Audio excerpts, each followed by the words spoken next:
April 14 lockdown முடிய போகுது. Lockdown முடிஞ்ச உடனே நம்மளெல்லாம் வீட்டை விட்டு வெளியிலலாம் வரலாம், பார்க்கு சினிமாக்கெலாம் போகலாம் அப்படின்னு சொல்லி உத்தரவு ஏதாவது வந்துருமா? இல்லை மறுபடியும் ஒரு 7 நாட்கள் லாக்டவுன்லேருந்து கொஞ்சமாக ரிலீஸ் பண்ணி விட்டுட்டு மறுபடியும் லாக்டவுனை கொண்டு வருவாங்களா? இப்படி பலதரப்பட்ட கேள்விகள் உங்கள் மனசில் இருக்குல்ல. இதுக்கெல்லாம் நம்முடைய இந்திய அரசாங்கம் ஒரு பிளானை போட்டிருக்காங்க, கிரேடட் பிளான். அதுதான் என்னன்னு பார்க்க போகிறோம்.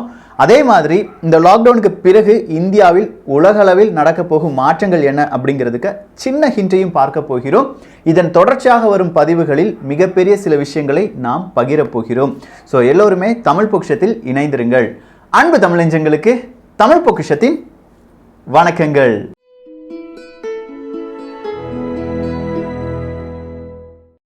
முதல் விஷயம், லாக்டவுன் அப்படின்னு சொன்ன உடனே ஏப்ரல் 14 லாக்டவுன் முடியுது. 21 நாட்கள் லாக்டவுனில் இருக்கணும் அப்படின்னு சொன்னால் அந்த டேட் முடியுது.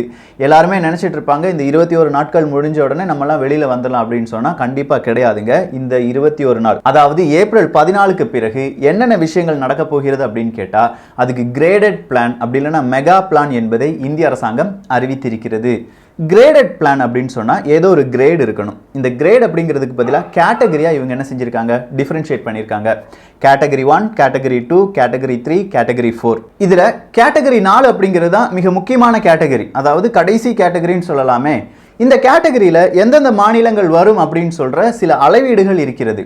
ஒன்று, அந்த மாநிலத்தில் 50க்கும் மேற்பட்ட கொரோனா வைரஸால் பாதிப்படைந்த மனிதர்கள் இருந்தார்கள் என்றால் அது கேட்டகரி 4 தான் வரும். ஸோ தமிழகம் அஸ் யூஷுவல் 4ல் வந்துடும். இந்த கேட்டகரி 4க்கு வேறு சில கண்டிஷனிங் கொடுத்துருக்காங்க. முதலாவது கண்டிஷன், டிஸ்ட்ரிக்ட் எடுத்துக்கோங்க. 10 டிஸ்ட்ரிக்ட் எடுத்து அதில் 4 டிஸ்ட்ரிக்டில் இந்த மாதிரியான கொரோனா வைரஸ் பாதிப்பு இருந்தது என்றால், இல்லாட்டி ஒட்டுமொத்தமாக அந்த மாநிலத்தில் இருக்கும் அனைத்து டிஸ்ட்ரிக்ட் மாவட்டங்களையும் எடுத்து அதில் 40% மாவட்டங்களில் கொரோனா வைரஸ் பாதிப்பு இருந்தால் அது கேட்டகரி 4ல் வந்துவிடும். இவ்வளோதானா? இல்லை, 10 லட்சம் நபர்களை எடுத்து அதில் 2லிருந்து 3 நபர்களுக்கு இந்த மாதிரி கொரோனா வைரஸ் பாதிப்பு இருந்தால் அந்த மாநிலங்களும் எதில் வந்துடும், கேட்டகரி 4ல் வந்துவிடும். இப்படி கேட்டகரி 4 தரம் பிரித்து விட்டார்கள். அடுத்ததா கேட்டகரி 3. இந்த கேட்டகரி 3ல 20 நபர்களுக்கு கொரோனா வைரஸ் பாதிப்பு இருந்தால் அந்த மாநிலம் கேட்டகரி 3க்கு வந்துடும். அப்படி இல்லையா, அந்த மாநிலத்தினுடைய ஒட்டுமொத்தமான மாவட்டங்களுடைய லிஸ்ட் எடுத்து அந்த மாவட்டங்களில் 30% மாவட்டங்களில் இந்த வைரஸ் தாக்குதல் இருந்தது என்றால், மனிதர்கள் பாதிக்கப்பட்டிருந்தார்கள் என்றால் அவர்கள் கேட்டகரி 3ல வந்துருவாங்க. அதுவும் இல்லை, 10 லட்சம் நபர்களில் 1-2 நபர்களுக்கு இந்த வைரஸ் பாதிப்பு வந்தால் அவங்க கேட்டகரி 3ல வந்துருவாங்க. அடுத்ததா கேட்டகரி 2 அப்படின்னு சொல்லும்போது 20 நோயாளிகள் இல்லை அதை விட குறைவாக இருந்த நோயாளிகள் ஒரு மாநிலத்தில் இருந்தார்கள் என்றால் அது கேட்டகரி 2ல வந்துடும். 10 லட்சம் நபர்களை எடுத்துக்கொண்டு அதில் ஒரு நபருக்காவது கொரோனா வைரஸ் பாதிப்பு இருந்தால் அதுவும் கேட்டகரி 2ல் வந்துவிடும். கேட்டகரி 1 அப்படிங்கிறது ஓகே, கொஞ்சமாக நார்மலாக இருக்கிற மாநிலங்கள் எல்லாமே கேட்டகரி 1ல வந்துருங்க. இதில் கேட்டகரி 4 மாநிலங்களில் நீங்கள் இருந்தீர்கள் என்றால் இப்போ எப்படி லாக்டவுன் இருக்கோ அதே மாதிரி தான் எல்லாருமே இருப்போம், எல்லாருமே இருந்து ஆக வேண்டும். கேட்டகரி 3ல வர்ற மாநிலங்களில் கொஞ்சமாக இந்த போக்குவரத்து எல்லாமே சரியாகும். ஆனால் ஒரு மாநிலத்திலிருந்து வேறொரு மாநிலத்திற்கு, குறிப்பாக கேட்டகரி 3 மாநிலத்திற்கும் 4 மாநிலத்திற்கும் இடையேயான எந்த ஒரு போக்குவரத்தும் இருக்காது, சரக்கு போக்குவரத்தை தவிர. கேட்டகரி 2ல தான் மக்களினுடைய இயல்பு வாழ்க்கை கொஞ்சம் கொஞ்சமாக திரும்புவதற்கான வாய்ப்புகள் இருக்கு. பள்ளி கல்லூரிகள் எல்லாமே நீங்க உங்களுடைய மாநிலம் எப்போது கேட்டகரி 2க்கு வருகிறதோ அப்போதுதான் திறக்கப்பட வேண்டும், திறக்கும். அதுவரையிலும் இந்த பள்ளி கல்லூரிகள், அதே மாதிரியான இந்த சமய வழிபாடுகள், மத சார்பான வழிபாடுகள், கல்யாணம், கச்சேரி இப்படி எதுவுமே இருக்கக்கூடாது கேட்டகரி 2 வரை. கேட்டகரி 1ல் நீங்கள் உங்களுடைய மாநிலம் வந்தால்தான் இந்த மாதிரியான சுப நிகழ்வுகள், மக்கள் கூட்டமாக கூடும் நிகழ்வுகள் எல்லாமே நடத்தப்படும்.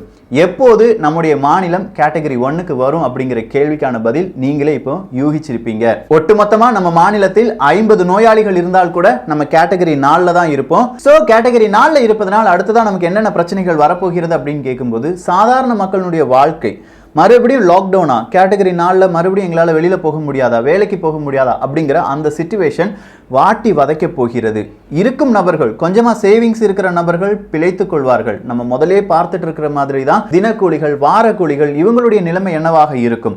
அடுத்ததான் மாத சம்பளக்காரர்கள். இந்த இஎம்ஐ பிரச்சனையே பெரிய பிரச்சனையாக இருக்குது. 3 மாதங்கள் நீங்கள் இஎம்ஐ கட்ட வேண்டாம்னு சொன்னானுங்க. ஆனால் அந்த 3 மாதங்கள் நீங்கள் இஎம்ஐ கட்டலைன்னா உங்களுடைய வட்டி உயரும், ரொம்ப பெரிய அளவில் நீங்கள் வட்டி கொடுக்க வேண்டியிருக்கும் அப்படிங்கிற வேறொரு சூட்சமத்தையும் சொல்கிறார்கள். இதுல எந்த இடத்துல நம்ம நிற்க போகிறோம் அப்படிங்கிற மிகப்பெரிய ஒரு கன்ஃபியூஷன் நம்மிடையே வரும். சரி, நான் கேட்டகரி 4ல இருந்தும் நான் வெளியில போயிடலாமா, அரசாங்கத்தை எதிர்த்து இல்லாட்டி இந்த மாதிரியான சட்டத்திட்டங்களை எதிர்த்து வெளியில போயிடலாமா அப்படின்னு கேட்டா மிகப்பெரிய குற்ற செயலாக அது பார்க்கப்படும். இந்த இடத்துல தான் அடுத்ததா ஏப்ரல் 14க்கு பிறகு முக்கியமான சில விஷயங்களை நாம் பார்க்க போகிறோம். அதுதான் மார்ஷல் லா. அதாவது மக்களை கட்டுப்படுத்துவதற்காக ராணுவம் அப்படி இல்லைன்னா காவல்துறை மிக பெரிய அளவில் வேலை பார்த்து கொண்டே இருக்கும், பிற மக்களிடமிருந்து பாதுகாப்பு கொடுப்பதற்காக. எனவே பல மக்களுக்கும் நீங்கள் அச்சுறுத்தலாக இருக்கிறீர்கள் என்கிற ஒரு தோரணை வந்துவிட்டால் உங்களை காவல்துறையோ இல்லாட்டி ராணுவமோ கைது செய்வதற்கான வாய்ப்புகள் இருக்கு. இந்த மார்ஷல் லா ஒட்டு மொத்தமா எல்லா மாநிலங்களுக்கும் வரும். இந்தியா அப்படின்னு சொல்லும்போது நீங்க கேட்கலாம், என்னடா ஏப்ரல் 14 இருந்து ஒரு 5 நாள் கொஞ்சமா எல்லாரையுமே ஃப்ரீயா விட்டா என்ன பிரச்சனை வரப்போகிறது அப்படிங்கிற ஒரு கேள்விக்கான பதில் இந்த ஒரு கணக்கை மட்டும் பார்த்து கொள்ளுங்கள். மார்ச் 10 இருந்து 20 வரை, அதாவது 10 நாட்களில் இந்தியாவில் 50 இருந்து 196 நோயாளிகள் மட்டுமே இருந்திருக்கிறார்கள். அதே இது மார்ச் 25 நீங்க எடுத்துட்டீங்கன்னா 606 உயர்ந்திருக்கிறது. மார்ச் 25 இருந்து ஏப்ரல் 1 ஏப்ரல் 2 இந்த ஒரு காலகட்டத்தை நீங்க எடுத்துட்டீங்கன்னா, அதாவது வெறும் 5 நாள், இந்த காலகட்டத்தில் அது 3000க்கும் அதிகமான நபர்களாக உயர்ந்திருக்கிறது. கிட்டத்தட்ட இந்த நோய் பரவுதல் என்பது 2 மடங்காக அதிகரித்திருக்கிறது. இன்றைய தேதியை நீங்க எடுத்துக்கிட்டீங்கன்னா 4500க்கும் மேற்பட்ட நபர்கள் இந்த கொரோனா வைரஸ் இந்தியாவுக்கு மட்டுமே பாதிப்படைந்த நபர்களாக இருக்கிறார்கள். பிரிட்டனை நீங்க எடுத்துக்கிட்டீங்கன்னா போரிஸ் ஜான்சன் ஐசியூல இருக்காங்க. இப்பவே அவருக்கு ரொம்ப பெரிய அளவில் மரண பயமாக இருக்கிறது என்கிற மாதிரியான சில செய்திகள் பிரிட்டன் ஊடகத்தால் பகிரப்படுகிறது. அடுத்ததா மருந்து. இந்த மருந்துக்காகத்தான் அமெரிக்காவுக்கும் இந்தியாவுக்கும் மிகப்பெரிய ஒரு பிரச்சனையே நடந்துச்சு. ஹைட்ராக்சி குளோரோக்யூன் இந்தியாவில் அதிக அளவு உற்பத்தி செய்யப்படுகிறது, அந்த மருந்து நீங்க எங்களுக்கு தரணும் அப்படின்னு சொல்லி அமெரிக்கா சொல்லும்போது கிடையாது, நாங்க 24 மருந்துகளுக்கு ஏற்றுமதியை தடை விதித்திருக்கிறோம் அப்படின்னு சொல்லி இந்தியா சொன்னாங்க. அதுக்கு அமெரிக்கா என்ன தெரியுமா சொன்னாங்க, இல்லப்பா உன்னால தர முடியலனா இதுக்கு எதிர்வினை நாங்களும் செய்வோம், கொஞ்சம் பத்திரமா இருந்துக்கோ, கண்டிப்பா இந்தியா எங்களுக்கு நல்லது செய்வதற்கான வாய்ப்புகள் இருக்கு அப்படின்னு சொல்லி ட்ரம்ப் நேரடியாகவே இந்தியாவை சவாலுக்கு அழைத்தார் என்று சொல்லலாம். அந்த சவாலில் இந்தியா தோற்றுவிட்டது. வேற வழியே இல்லாம நம்ம என்ன சொல்லிட்டோம், ஆமா நாங்க ஏற்றுமதி பண்றோம்ப்பா அப்படின்னு சொல்லிட்டோம். ஆனா இந்த ஹைட்ராக்சி குளோரோக்யூன் அப்படிங்கிற அந்த மருந்து ஏன் இந்தியாவுக்கு ரொம்ப பெரிய அளவில் தேவைப்படுகிறது, எதற்காக ஏற்றுமதியை அவர்கள் தடை விதித்தார்கள் என்று கேட்டால், இப்போதான் இந்தியா இந்த கொரோனா வைரஸ் பாதிப்படைந்தவர்களை கொஞ்சம் கொஞ்சமா கண்டுபிடிச்சு வந்துட்டு இருக்காங்க. ஒரு 4000 5000 நபர்களாக வந்து நிற்கிறார்கள்.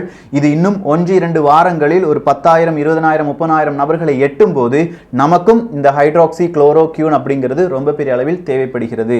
அதற்காகத்தான் இந்திய அரசாங்கம் சொல்லியிருக்கு, இந்திய மக்கள் பிளஸ் 25% நம்ம என்ன செஞ்சுக்கிடுவோம், ஸ்டாக் வச்சுக்கிடுவோம், அதுக்கு பிறகு உள்ள மருந்துகளை நம்ம என்ன செய்யலாம், ஏற்றுமதி பண்ணலாம் அப்படிங்கிற ஒரு முடிவுக்கு வந்திருக்கிறார்கள். இந்த நேரத்தில் இந்தியா அமெரிக்காவுக்கு அடிபணிந்தது என்பதை நம்மால் கண்கூடாக உணர முடிகிறது. அமெரிக்காக்காரன் மட்டும் N95 மாஸ்க 3M அப்படிங்கிற அந்த நிறுவனத்திடம் சொல்லுவானா, நீ யாருக்கும் ஏற்றுமதி பண்ணக்கூடாது அப்படின்னு சொல்லி. கனடால இருந்து எல்லாருமே 3M மீது நீங்க இந்த மாதிரியான டிஃபென்ஸ் ப்ராடக்ட் ஆக்ட் கொண்டு வந்தது தப்புன்னு சொல்லும்போது அதை எதிர்த்து யாருமே கேள்வி கேட்கல. எங்க நாட்டில் உற்பத்தி ஆகிற மருந்தை நாங்கள் ஏற்றுமதி செய்ய மாட்டோம் அப்படின்னு சொல்லி இந்தியா சொல்லும்போது, நீ ஏற்றுமதி செய்யவில்லை என்றால் உன் மீது நாங்கள் மிகப்பெரிய பிரச்சனையை ஏற்படுத்தும் என்று சொல்வதை எப்படி ஏற்றுக்கொள்ள முடியும்? இதனாலதான் நம்ம பல முறை சொல்லி இருக்கிறோம், அமெரிக்கா என்ன நினைக்கிறதோ அது மட்டுமே இந்த உலகத்தில் இப்போதும் நடைபெற்று கொண்டிருக்கிறது. கொஞ்சமா அந்த லெவல் மாறிக்கிட்டே வருது. ஸோ மாறிட்டே வருது அப்படின்னு சொன்னா டாலர் தானே, டாலர் அவங்க கையில் இருக்கிற வரைக்கும் அமெரிக்கா தான் கோலாச்சு நிற்கும் அப்படின்னு சொல்லிட்டு இருக்கும்போது, இல்லப்பா இந்த ஒரு பிரச்சனை, இந்த கொரோனா வைரஸினுடைய இந்த ஒரு பாதிப்பு முடிஞ்ச உடனே டாலர் படுத்துரும் அப்படின்னு சொல்லி எல்லாருமே ஒரு யூகங்களை சொல்லிட்டு இருந்தோம். ஆனா அதற்கும் அமெரிக்கா மிக முக்கியமான ஒரு பிளானை வச்சிருக்காங்க, டிஜிட்டல் டாலர். இதை பத்தி நீங்க தேடி பாருங்களேன். இதுதான் அடுத்த பதிவா தமிழ் பொக்கிஷத்துல வரப்போகுது, டிஜிட்டல் டாலர் என்பதுதான். இந்த டிஜிட்டல் டாலரை தேடும் போது central bank digital currency CBDC என்கிற ஒரு வார்த்தையும் தேடி பாருங்கள். இது யாருடையது அப்படிங்கிறதெல்லாம் தேடி பாருங்க. ரொம்ப பெரிய உண்மைகள் உங்களுக்கு கிடைப்பதற்கான வாய்ப்புகள் இருக்கு. சரி, அப்படின்னா நம்ம டிஜிட்டல் டாலரை பத்தி பார்க்க போகிறோம், CBDCயை பத்தி பார்க்க போகிறோம். வேறொரு ஆளை பத்தி பார்க்கணுமே, பில் கேட்ஸ். அவரும் ஒரு மருந்தை கண்டுபிடித்திருக்கிறார். அந்த மருந்தின் பெயர் INO 4800.